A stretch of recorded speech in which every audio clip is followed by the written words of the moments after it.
History made tonight then. Jesus Ferreira joining Landon Donovan as the only U.S. man with multiple international hat tricks, the only U.S. player ever with back-to-back hat tricks, and he's into the top 6 all-time U.S. goal scorers at the Gold Cup. All right, Herc, we got another U.S. game, another U.S. win, and another Jesus Ferreira hat trick. What do you make of it? Listen, man, Jesus Ferreira is taking care of what he could take care of, which is his performances. I know everybody likes to give him a hard time about who he plays against and who he scores, but the only context goal scorers need are goals. That's the only way to defend yourself, is to score goals. If you're a forward, I don't necessarily think he's a 9 per se, but he's a very dangerous player. He's a very good player, and every time he's on the field, at least recently, he shows you why he's that player. Now, here's the thing with Jesus Ferreira, that you have to realize. There's a lot of Jesus Ferreira hatred going on. It has nothing to do with him playing in Major League Soccer. This is all attributed to Greg Berhalter. People aren't fond of Greg Berhalter, and they think he's one of Greg Berhalter's boys. That's where the hatred comes from. Not that Jesus Ferreira isn't a good player. Not that Jesus Ferreira isn't a good goal scorer. Not even that Jesus Ferreira, scores against these teams that are majority Caribbean teams. It's that it's Greg Berhalter. But Jesus Ferreira is a very good player, and he's proving it. Yeah, no, absolutely. The Pirate of the Caribbean nickname that I think kind of started on USMNT Twitter has now seemed to move to the broadcast world, Herc. What's interesting about that is that while it's catchy and it's fun, I don't necessarily think it's like a pat on the back, right? If we're going to label Jesus Ferreira as the Pirate of the Caribbean, what we're really saying is that he can only score the goals against those teams. I also noticed in this game that his celebrations were a little bit muted. I don't know if that's always been the case with him, or if that's a reaction to maybe everything that's going on around him. One thing you have to note about this guy is that he's scoring at will, not just with the national team. That's an anime celebration. Dragon Ball Z, right? Anime you know all about celebration. that. Yeah, you know all about that. He's also scoring at club level. Don't say it's muted if you know it. Well, but the other ones, like, he's not really celebrating. Also, I think when you're dropping hat tricks twice in the same week, you kind of get accustomed to it.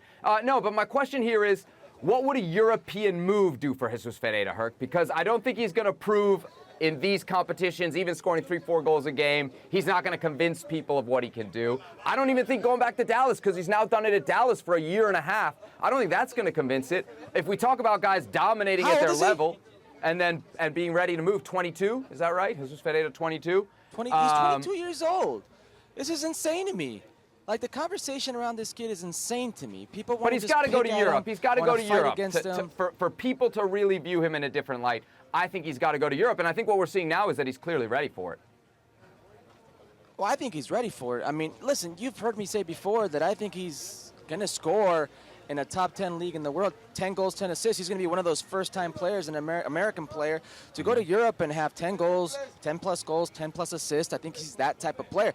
I don't think he's a 9. I think he's a very dangerous player, and I'm loving the thick skin that he's growing. I'm loving his new attitude, that little chip on his shoulder. Listen, a quick story. You and I were, where was this, New York? Brooklyn, New York, when the U.S. men's national roster was announced for the World Cup. And Pilar Perez, our colleague at ESPN Deportes, pulled him aside in an interview. She actually was the first one to break the news to him that it was he that was going to the World Cup and not Ricardo Pepi. I recall seeing his reaction. He was sad because his friend Ricardo Pepi wasn't going to the World Cup. Like, that was his initial reaction. This is a good kid right now who's coming into his own as a person.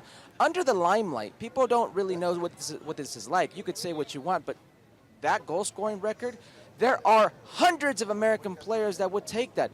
Is he ready for Europe? Absolutely, he's ready for Europe. The level of Europe, that remains to be seen. The position I'm not too fond of, but I mean, what can I say? If he keeps scoring goals, he's shutting me up, he's shutting everybody up. Hopefully he continues it. Yeah. 2 changes, I think, from the team that we saw on Wednesday.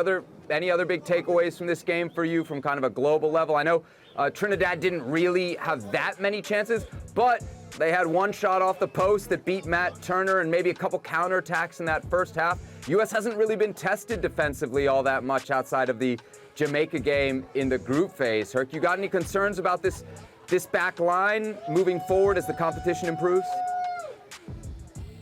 I mean, there are always concerns because even in this game, you had a few Miazga, mistakes. You had a Jalen Neal mistake at center field where he let his forward turn on him. So there's always going to be those questions, but I think it comes with the territory. These players have never played together. Some of these players like Jalen Neal have only been playing at this level for a handful of games, if that. So it'll come with that territory. I take this away from this game specifically.